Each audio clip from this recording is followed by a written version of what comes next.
good morning and welcome to Money Control. First of all, wish you all a very, very happy Diwali. We continue with our special conversation series for Diwali, co-presented by Motilal Oswal.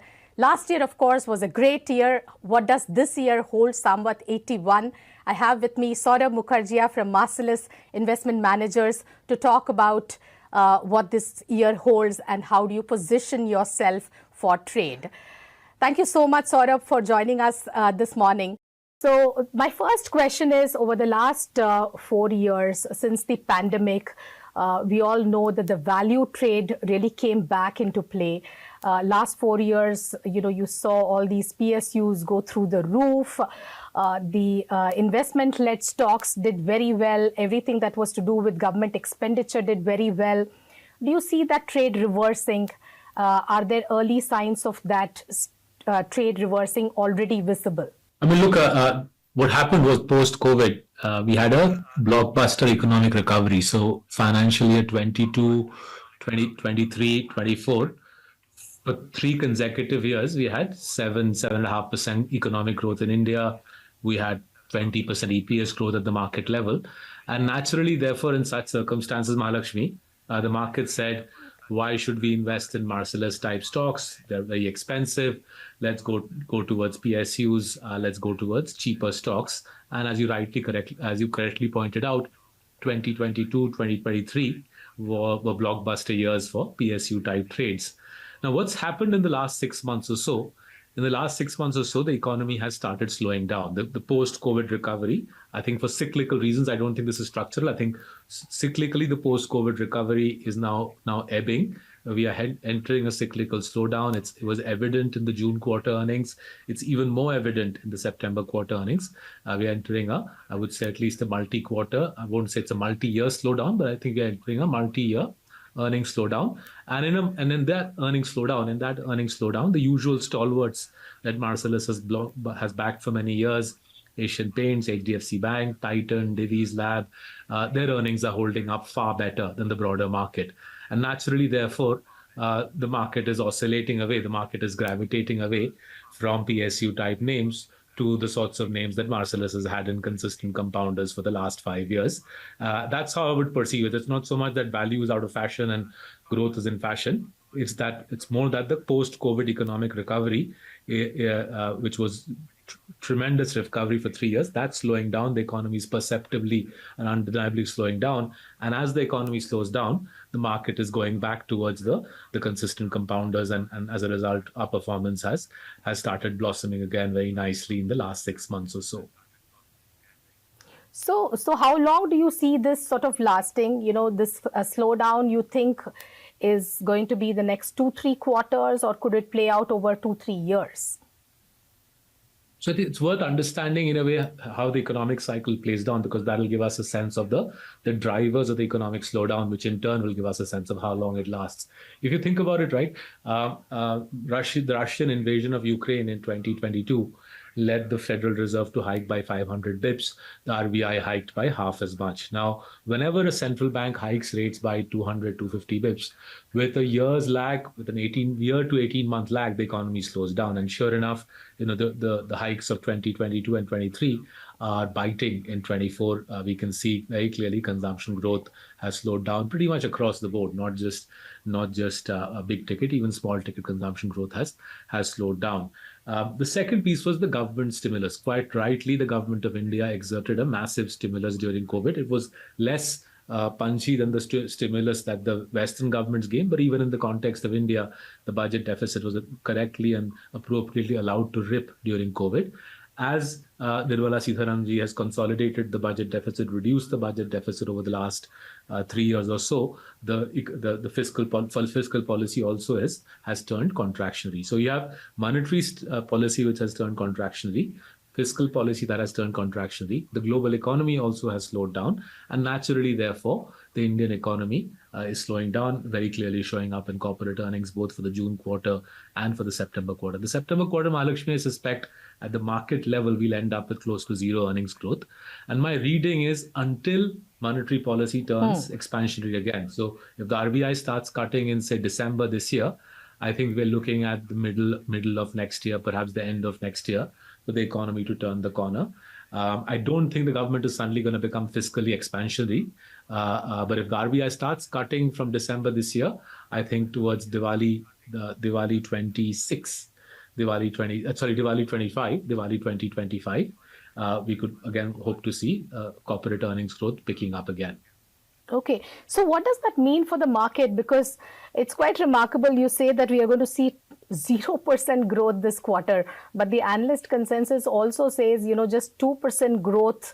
And this is going to be the 17th, I think, the lowest earnings growth quarter over last 17 quarters or so.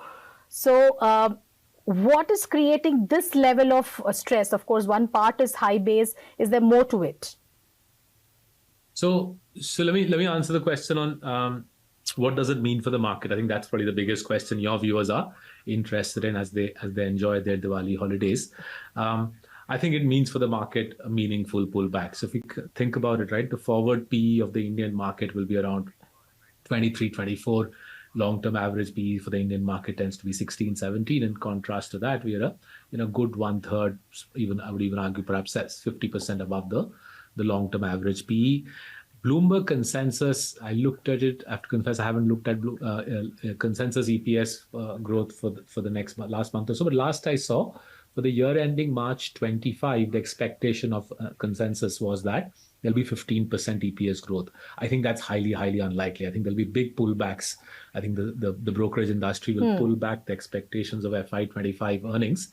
And if FY25 earnings for the full year FY25, right, if earnings growth is more like 4-5% as opposed to the expectation of 15, I think you can see what that means. It means a meaningful market pullback over the coming few months. Yeah, and the second part of the question, why are we seeing this slowdown at all? No, so if you think about it, right, the private capex hasn't really kicked off in any meaningful shape and form post-COVID. It was largely government capex. For reasons I can't fully put my finger on, government capex seems to have throttled off big time. I don't fully understand why that is happening. I'll have to go to Delhi a few times to understand it, but government capex has throttled off.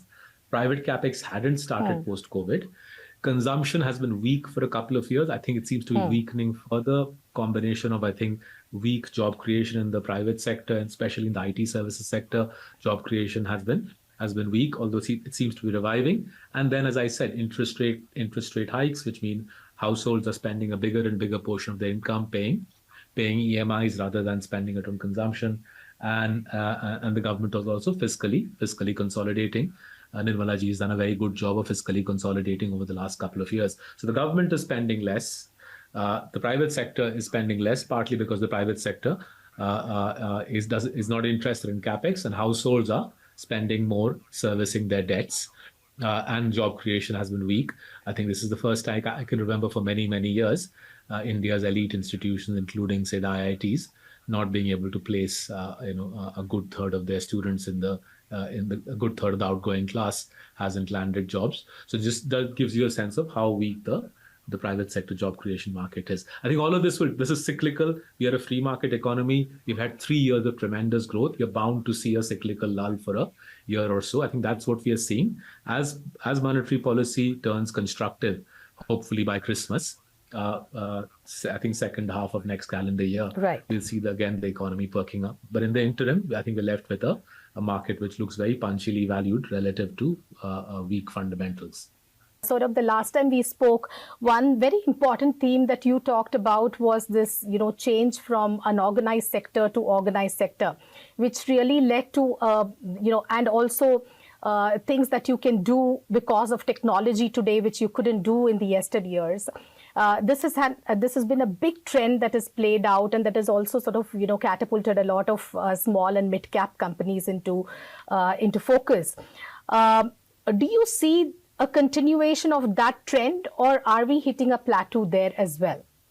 So I think there's two effects, and perhaps they're counteracting each other, perhaps they're neutralizing each other. So the first effect is formalization per se, which is companies that didn't pay tax start paying tax. I think that's still happening. I think direct tax collections are still very robust. I think FY24 direct tax collections are growing at 16-17%. The first half of F25, direct tax collections have also been very healthy. I think mid-teens growth there as well. And given that direct tax collections are growing considerably faster than nominal GDP, that would suggest that you are seeing more businesses come into the ambit of the formal tax-paying economy, right? Where I think there's a counteracting force is black money, right? For reasons, again, I can't put my finger fully on it. There seems to be plenty of black money in India. And wherever I'm going, wherever I'm traveling, I'm seeing a plethora of unorganized sector brands. Unorganized in the sense I've never heard of them. They're not conventional brands that we associate with. FMCG, electricals, sanitary ware, building materials. And these unorganized brands are booming once again. And when we ask distributors or dealers, they're saying that cash is back big time, not just in real estate, but more generally in the country. Black money is back. And what that black money is doing is it's allowing these unorganized brands to flourish.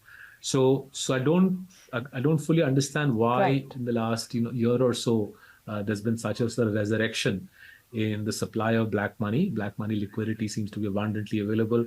Real estate activity in many parts of the country once again are being driven by black money. But the presence of black money means, Mahalakshmi, that brands which are operating now on a large scale, almost organized type scale, but they don't pay tax, they are flourishing once again. And in that regard, you're right. This is very much a reversal of the formalization trend that we had seen under NDA 2 up to, say, 2021. In the last couple of years, that piece, the abundance of black money has meant that piece has got reversed a little bit. But I would still say that we're moving in the right direction, because direct tax collections are growing at a rapid clip, significantly faster than the economy, which suggests by and large we're still in the right direction. The abundance of black money, however, makes it easier for informal brands to do big business. Saurabh, this expansion in black money that you're talking about, is this based on anecdotal evidence that you've got, or is there any hard numbers that are pointing to that? No, so I think there's two ways to think about it, right? One is to say that when you see the organized FMCG companies publishing in absolutely dire numbers, I mean, the organized FMCG companies' numbers are unbelievably weak for the last 2 to 3 years, right? Yeah. And you and I know, whilst things are bad, they're not that bad. You don't expect to see a Dabur having negative growth, right? A Dabur having degrowth makes no rational sense at all. HUL having 2% volume growth quarter after quarter after quarter. You're seeing undergarment companies like our erstwhile investment page industries having zero growth, right? So that's where I first started getting quite perplexed by it. I said, it can't possibly be that in a country where population grows at 2%, undergarment sales remain flat year after year after year. It makes no sense at all. And that's when we realized that once again you're seeing revival of unorganized sector brands, Hawaii chappals, undergarments, FMCG, water heaters, sort of geysers, water coolers, cables. When I go to places like Haryana, Punjab, UP, you'll have a shop which will say Havells outside, or it might say Polycab outside, or the shop will display itself as a dealer of a well-recognized formal brand, but then inside the shop, Mahalakshmi, everything inside the shop, every single item inside the shop, so every single item will be a brand that you and I have never heard of, and often they'll tell you that the stuff is made in Tamil Nadu and shipped all the way across to the other end of the country where it's doing booming business. So this type of large-scale informal sector presence is new. Okay, new in the sense we hadn't seen it till 2020. Companies making stuff in Tamil Nadu but selling it in cash at the other end of the country, and we're seeing plenty of that now across a range of sectors. And that's why I said black is back. And also the property price data, right? I mean, if you and I speak to our friends in the NCR region, or friends in Gujarat, or friends in Madhya Pradesh, they'll give you the ratio of black to white, and the ratio is skewed in favor of black once again. So what this means, Saurabh, is that we have two pressure points to deal with. One, slowdown in tax collections, which has been actually a blessing post-COVID. And second is, taking away of market share from listed companies. So there are two things building up. One, you have stress in the private sector. Second, the hands of the government may be tied in terms of, revenue. And let me just clarify that and sharpen that point for your viewers. So direct tax collections are holding up, and thank God for that. Direct tax, which is corporates paying tax, and folks like Yeah, those who are watching correct. and people like myself. So that's holding up. The GST piece is flagging. The GST piece flagging seems to correlate with the Yeah, revival of a cash economy, for black economy, which in turn is robbing the exchequer of revenues. Now, the reason that's important is if tax collections falter on account of this, that obviously has a bearing on the government's ability to spend on capex, which in correct. turn has a bearing on the ability of the whole contractor economy, defense and railways and roads. Because if the government is fiscally constrained, then that piece suffers. That all of that being said, I'm still perplexed at the scale of the government capex pullback. That doesn't sort of square with the numbers that the finance minister, the budgeted allocations that the FM announced on 24th July. The scale of the government capex pullback is well in excess of the budgeted outlays, and I'm still a little in the dark as to why there's been such a savage pullback. Maybe the government knows something about tax collections, which I don't, and perhaps that's why government capex is pulled back sharply, and that in turn is contributing to the earnings slowdown, because a big part of the index's earnings growth was PSUs and this whole contractor economy showing EPS growth. So, coming to a very important question, I think a lot of viewers would want to know is, the trends that we talked about, this unorganized to organized conversion, was one of the pillars of growth in small and mid-cap companies in terms of, how they could grow their top line and bottom line. What does this trend mean for that segment of the market where, I don't know where you stand, several investors already believe that valuations may be a little exaggerated? I mean, look, one has to realize that across the market, valuations are exaggerated. But yes, it's true that mid cap valuations are more exaggerated than large cap. And if the mid cap earnings slowdown is more pronounced than large cap, then it stands to reason that the mid cap share price pullback will be sharper than large cap share price pullback, right? In large caps, especially on the quality end of the large cap spectrum, you have names like HDFC Bank, which are trading at 20 or lows on PE multiples. So the concerns are less there. The concerns are most acute in small cap, and specifically in what would be called small cap value. Politely, people call it small cap value. I would call it something else. But anyway, that's where the concerns be the most acute. More generally, so if you wanted to see sort of dimensions of how to think about it, large caps one should worry a little less than small caps. I think small caps, especially the ones that have had a sharp rally in the last 2-3 years, potentially the pullback could be sharper. And then I would say quality being clean companies, good balance sheets, good capital allocation, promoters with good reputations. One should worry less about them compared to the fly-by-night operators who've had a terrific run in the last 3 years. One question, about consumption, since we are at it. There are various pockets of consumption. There is staples, discretionary, rural versus urban, mass versus luxury. So any of these pockets look reasonably promising or relatively better to you? Look, I mean, the view till a few months ago was that that K-shaped story, the upar wala danda of the K, looked to be more insulated than the lower danda of the K. But I think with the weakness in job creation in IT services, weakness in job creation in the formal sector, even the upar wala K is under a little bit of pressure. So you can see that in passenger vehicle sales, you can see that in consumer discretionary sales. So I think across the piece, we are seeing pressure on consumption. Where we at Marcellus are, we made a call 7-8 months ago that the polity will have to swing towards helping rural India from an electoral perspective. 7-8 months ago, as it became clear to us that the political winds were blowing in a different direction, we said that the powers that be will naturally want to extend an olive branch to rural India through more subsidies, more MSPs, and so on. And therefore, say 7 months ago, 8 months ago, we built a position in Godrej Agrovet, right? And it still remains a large position for us. Similarly, we've done a fair bit of work on which FMCG companies revenue and profit growth could hold up more than others, and taken positions accordingly. So in that thinking, in that sort of research, Tata Consumer, TCPL, emerged as a candidate that we have invested in. Now, in Godrej Agrovet's case, because we were one of the first, I think, institutional investors to identify that this is a this is a big play on a rural recovery.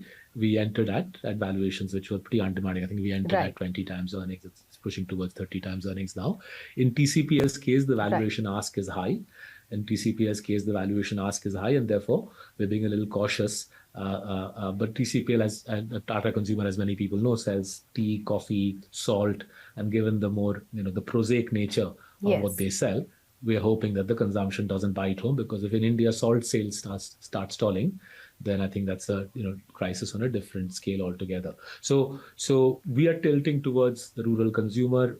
We are making a call that the polity will realize that both at the state government level and at the central government level, more money, more subsidies, more MSP hikes need to be given to the farming community, to rural India.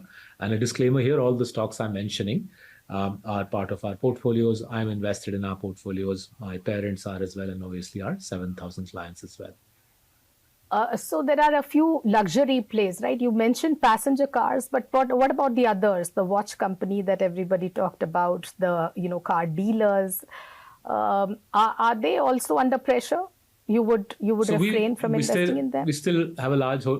We stay invested in Titan. Titan is more a play in gold than watches, but gold is doing well. The watches piece of Titan, I think, is barely 10-15% of profits. But as a jeweler, Titan is holding up. It remains a big chunk of our portfolio. And we stay invested in Royal Enfield, Eicher Motors, where other than Bajaj's Triumph bike, none of the other new entrants have been able to pose a meaningful challenge to Royal Enfield. The exports piece is doing well for Royal Enfield. Volvo, Eicher's trucks are continuing to gain market share. So among the sort of bigger ticket consumption items, Mahalakshmi, Titan and Royal Enfield, Titan and Eicher Motors are the companies that we have in our portfolio. But since you're mentioning Titan, so Titan for you is a play on gold prices because of geopolitics, or is there anything else? So I think it's a very good question you ask as to what is driving this sort of blockbuster demand for gold. Demand for gold is very strong in India. And remember, in Titan's case, we are pretty confident that they follow all the rules and regs, and therefore the gold that they're selling is being purchased by white money. These are people, the rules are pretty clear. The erstwhile FM Arun Jaitley ji laid out a very clear set of rules so that the jewelers have to follow. And in Titan's case, we are very confident they follow the rules. But gold demand is strong, and I think part of it could well be, Mahalakshmi, that even affluent Indians are saying, we need to continue saving a significant chunk of our money through gold, whether it's because of their innate skepticism of financialization or whether they are also, trying to hedge their bets, given where the stock market is. I won't be able to give you a definitive answer, but clearly gold demand is very strong across the board. Right. What about stocks like, Zomato, Paytm? Many of these have really run up very sharply because there is greater level of confidence.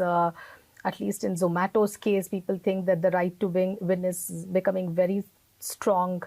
Paytm has also seen a huge comeback. Where do you stand on the fundamentals of these companies? Is there more headroom, you think? Do you own any of them? So look, we are long-standing shareholders in InfoEdge, and InfoEdge has substantial stake in Zomato. We've benefited therefore. And I think big part of Zomato's success has been that the funding ecosystem dried up completely for everybody barring Zomato and to some extent Swiggy. So we ended up with a duopoly in the food delivery space. The lack of funding means that it's very difficult for anybody else to emerge and take on Swiggy and Zomato. And that obviously has played out beautifully in their favor. Credit to Zomato and credit to Dipinder for, in the midst of that, having the clarity of thought to buy Blinkit. In hindsight, the benefit of hindsight, and when he bought it real time, I hadn't figured this out. It's only with the benefit of hindsight. It's clear that quick commerce is a great play where affluent Indians want things fatafat, and you got low cost labor who can deliver things to affluent Indians. So the quick commerce piece, again, there's only so many players who can get funded. Beyond, I think Reliance is backing a Q-com play. There's only two other properly financially backed Q-com plays in the country. One is owned by Swiggy, one by Zomato. So therefore, you have ended up with a duopoly sector until the funding winter for venture capital continues, Mahalakshmi. until the funding winter continues, which could well be another year, couple of years that the funding winter continues. The e-commerce sector, the food delivery sector, and the QCom sector duopolizes around two large names, and those names obviously then stand to do well in the stock market. So we don't directly own Zomato. We've got InfoEdge, and InfoEdge owns Zomato. Credit to Sanjeev Bikhchandani and the right people who bought there for investing in this for a decade ago, or perhaps more than a decade ago. You have been always bullish on HDFC Bank, but private banks have been overall a disappointment of sorts. Where do you see do you really see a turning point in sight? There's a lot of funny stuff happening in the financial system. The RBI is trying to clamp down on it, as evidenced by the 4 lenders that the RBI ordered that they cease lending. And I think the regulators awaken alive to the risks posed by the lending sector. As asset quality deteriorates, remember, when asset quality is benign, the economy is booming and asset quality is benign, then you can't separate the men from the boys, the women from the girls.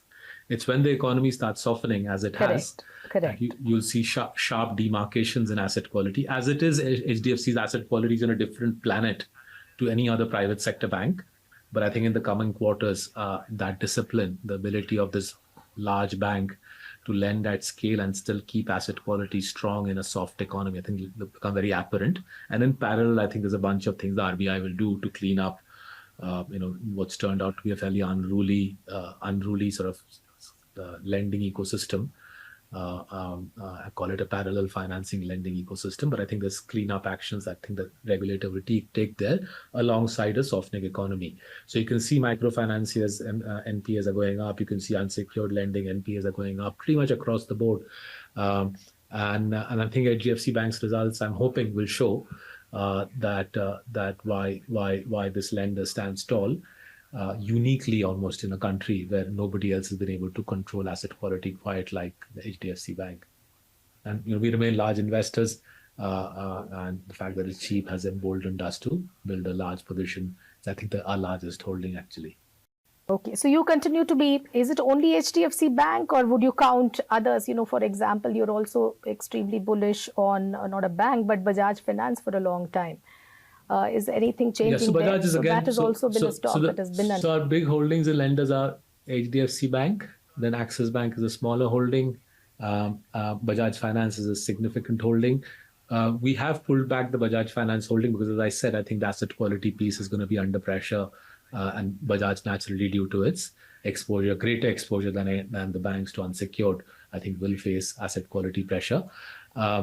And then in smaller lenders, we have mass financials in our small cap portfolio, which I think will hold up. They've been very experienced at this, smaller ticket sizes, very high NIMs, high interest rates, and I think mass should hold up. But in Bajaj's case, I expect to see asset quality pressure as well. But overall, I expect to see the men and the boys separate very sharply. I expect to see the men and the boys separate very sharply, and as the PSUs come under pressure to oblige their political overlords, I think the PSU asset quality piece could also come under pressure in the coming quarters. Right. And what is, if I may ask, your favorite hunting ground today? Where are you fishing? Right. So we are trying to we've built up over the last 7 months, we sort of anticipated the IT sector bottoming out. So we built up positions in HCL Tech, in our systems. Those are one in large cap, one in small cap. LTTS has been a long-standing holding, and we stay invested in LTTS. So that's a straightforward play. We broadly hypothesize that the US, that when the rate cutting cycle begins in US, the US companies will start spending on IT services. There's tons of work to be done on AI and cloud, and the Indian companies will get a chunk of that. And we continue to look for more investments in that space. I mentioned the piece around rural. So we built a position in Godrej Agrovet. We've also built a small position in Dodla Dairy, DODLA. Dodla Dairy is based out of Hyderabad. And in Tata Consumer. And we're doing more work on rural. In one way, the Eicher Motors piece plays into rural because Royal Enfield has a big following in the farming community. We've also built a position in Escorts Kubota. We think the Japanese are doing a terrific job there. They have said they'll turn India rather than Thailand. Thailand is Kubota's current global export hub. Kubota's announced a 3,500 crore project in UP, where I think somewhere in western UP, they want to set up their global export hub. So if Escorts Kubota becomes Kubota's global export hub, and Kubota is a superstar in the tractor industry globally. So Escorts Kubota, India becomes the global export hub. Right. Kubota is famous for Kaizen. So they shave off 200, potentially they save off 200 bips of Escorts' cost base and thus boost margins. And then if the farming sector comes to the party in the wake of the government doing more reforms for the farming sector, then so much the better. So that's our second favorite hunting ground. So one is the IT piece, and the second is the Escorts Kubota piece. We've continued with large holdings in Divi's Lab because we believe that it will be a play on China Plus One. It's a world-class API manufacturer, has been so for 20 years. But with China Plus One becoming an ever more prominent theme with the passing month, we think Divi's Lab will go from strength to strength. So that's a large position. And Alkyl Amines remains a substantial position in our mid-cap portfolio. It's a well-run company. Acetonitrile sales are booming again. And as and when the government of India decides to put anti-dumping duties on acetonitrile, I think Alkyl stock should see a very sharp rally. Speaking of that, where do you stand on specialty chemicals as a whole? Have these stocks bottomed out, you think? We've tried to separate the ones which are in the firing line of Chinese dumping from the ones which are more insulated from Chinese dumping. Yeah. And broadly speaking, if it's a spec chem manufacturer, so if you think of Divi's as a spec chem manufacturer, if you think of API is also a sort of specialty chemical, the reason Divi's is able to hold up is Divi's is able to pass on whatever the Chinese do to Divi's. Divi's has enormous pricing power, and Divi's is therefore able to insulate shareholders from the impacts of Chinese aggression, right?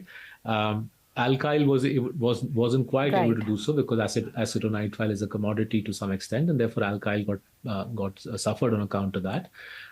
We have lived through a 50% drawdown in Alkyl, and we hope now that the drawdown corrects. The import data that we get suggests that Chinese dumping of acetonitrile has kind of maxed out. Chinese dumping of acetonitrile has maxed out, and Alkyl's own record sales of acetonitrile also suggests the same. We've also stayed invested in Clean Science because Clean Science is the reverse. Clean Science exports into China rather than being at the receiving end of Chinese dumping. So we've remained invested in Clean Science. The sort of stocks we exited was Poshak, where we exited a year ago because I made a mistake. I thought Poshak would be insulated from Chinese dumping. It wasn't. And once I saw that the phosgene derivatives that Poshak makes were being dumped by the Chinese, we realized that we needed to cut our losses and get out in Poshak. So where we think that the manufacturer is insulated from Chinese dumping, we're invested, and it could well be that this is the bottom of the cycle. But even if it isn't, the Chinese stimulus that's being injected by the government in Beijing should mean that 2025 brings better news for Indian specialty chemicals. Sure. Tell me about your take on autos, because that's quite a motley bunch. Each company has a different complexion. Somebody is an EV, somebody is a non-starter. Now, of course, there is Ola, which had a huge listing, and then you see the kind of drawdown that has happened, and Hyundai is here. So where do you stand on the EV plays versus the non-EV plays? Is our good old Maruti, you've been a fan of Maruti, do you own it now? What's your take? So look, we don't, barring Royal Enfield, barring Eicher Motors, we don't have an auto OEM. A couple of reasons for that, Mahalakshmi. One is the transition from ICE to EV. We're not sure we've got the ability to spot who will successfully transition from ICE to EV. Maybe someone else can spot it. We certainly aren't. We don't believe we are capable of spotting that. Secondly, whether in ICE or in EV, it's not clear to us that if we got companies who have meaningful competitive advantage And if you look at Indian auto OEMs, you'll struggle to find one which on a cross-cycle basis grows at more than 14-15%, which is a classical sign that it's difficult to generate competitive advantage. So that combination of there is a technology transition which we're not experts at, but leaving aside technology, history suggests that it's difficult to find Indian auto OEMs who cross-cycle can. Yeah, growth itself tends to be highly cyclical and cross-cycle. It's rarely more than the index in terms of EPS growth. Okay. Last a couple of questions. Saurabh, first of all, going into next year, what do you think are the biggest risks? Give me top 3 risks that you think about. I think, as I said, the fiscal situation seems a little fluid, right? If GST collections are going to slow down at this rate for the next few quarters, then I think there's probably a steeper fiscal belt tightening than perhaps we had reckoned with. Remember, alongside this, the way the fiscal and the political interplays, if the political results also suggest that the government has to spend more on rural, on farmers, then there's even less left for the capex piece. So I think the first piece is GST collections being weak. Then if the political situation demands that even more be spent on farmers, then I think the potential is that government capex conks off far more sharply than anybody had anticipated 3 months ago, which in turn poses risks for the stock market, because a big part of the stock market is driven by government capex today. I think the third piece is the situation outside India. I think it's volatile, and at many levels, I haven't seen this level of volatility in my career. I certainly haven't worked in too many. I can't remember too many years in my career where there were 2 big wars underway in strategically important regions of the world. So it could, the Middle East and Ukraine, they might not be sort of massive economic centers, but strategically these are important centers, and the risks of a broader conflagration and therefore bearing on investors' risk appetite, I think could kick in. Alongside that, you have elections in America coming up. So the political piece is tricky. If the politics stays under control outside India, the Fed keeps cutting, I think that will give the Indian market lend the Indian market a strong degree of support. And I think in 2025, we will need external support. We will need FII flows to hold the Indian market up. Fair enough. Tell me, what is the best way to describe the past year and the best way you would describe the coming year? So the way I would describe not just the past year, I would describe the last few years, actually. I mean, COVID itself, I was pleasantly surprised to see India's resilience, how our authorities dealt with it, how the people dealt with it, how society came together to deal with COVID. And I think the post-COVID renaissance, the post-COVID boom has been a joy to watch. And I would call that the last 4 years, the unusual rise of modern India. I still remember March 2020, April 2020, we were all locked up at home. I remember Western pundits denigrating India and sort of painting all sorts of apocalyptic scenarios that they believed India would go through. We didn't go through that. Instead, what came out of COVID was a resilient, high-performing economy, and we pulled away decisively from China. So I would say the last 4 years has been about the unusual rise of modern India. And the next few years will be the Western world realizing finally that this is a mega economy, the world's 4th biggest market, 5th biggest economy, and it's here to stay. And the imbalance that the West has historically sort of maintained in its relationships with China versus India. So just to give you a sense of the imbalance, the Western economies have invested $3 trillion in the Chinese market versus only $1 trillion in India. I think those imbalances get corrected in trade flows and financial flows over the coming few years. So the last few years was the unusual rise of modern India, but my expectation is that in the coming few years, the rise of India will very much be seen as a default expectation rather than something, exotic and surprising. Sure. I want to know a little bit more about your book, but before that, say something fun, a movie, a song, or a dialogue to describe the past year and definitely the next year. Look, I'm not very good at music. I mean, it's a huge Achilles heel. I think the less the world. So movies is fine. Netflix originals. I think if you look back at the last Come 4 on, you years, can think of some Netflix. again, my TV viewing is also minimal. But again, if you take the last 4 years, it's been break it up into good, bad, and ugly. The good has been the post-COVID recovery. The ugly was obviously the the uh, the depths of the COVID crisis was sad, was ugly, but the whole world went through it, and I think we got our fair share of that. I think the bad piece, in a way, we haven't seen as yet. The good was post-COVID recovery, the stock market boom, formalization, financialization. Ugly was the suffering that the people went through to COVID. I think the bad piece now comes through. I think bad in the sense that we're getting a resumption of what we had seen for many years, which is the black economy takes off, real estate and black money take off, the polity phrase, and the sort of the default narrative, that India had built of progress, of prosperity, again potentially gets challenged. So if Clint Eastwood and westerns are your taste, then I think we've lived through the good. The ugly was 4 years ago, thank God. I think we got a little bit of bad coming up in the coming quarters. That's distinctly my sense, that we're in a pretty soft spot and we need the RBI to cut. The sooner the RBI starts cutting, the better. And the sooner the Western economies revive, the better. But until then, I think we've got a few soft quarters coming up for the economy. Okay, that bad coming is not very pleasant to hear on Diwali. I hope you're wrong, Saurabh, for everyone's good. I hope on this one you are wrong, and the coming year turns out to be a good one. But tell me one contrarian high conviction bet you have. This is Diwali, so make a bet. I mean, look, we're not investors in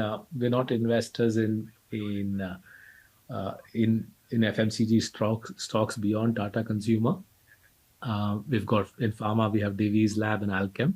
But I think one point of view I would like to suggest is, at a time when everybody's sort of pulling themselves up for all sorts of glory, I think it's highly likely that we see in 2025 the old-fashioned IT, pharma, FMCG troika coming to the party again big time.